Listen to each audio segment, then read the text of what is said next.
কালো ঢ্যাপ। এভাবে কারা কারা ঢ্যাপ খেয়েছেন জানাবেন কমেন্ট করে।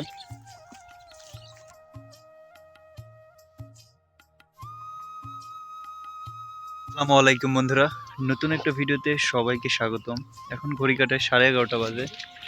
বিলে আসছে যে আমার পিছনে কয়েকজন মাছ মারতেছে জালি ঠেলে মানার মধ্যে।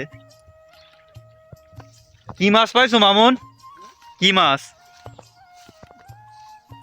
কি কি মাছ পাওয়া যায়? বড় বড় মাছ লাগে। কি কি মাছ? পুঁটি? ও, এই যে আমার পিছনে ওরা হচ্ছে জাল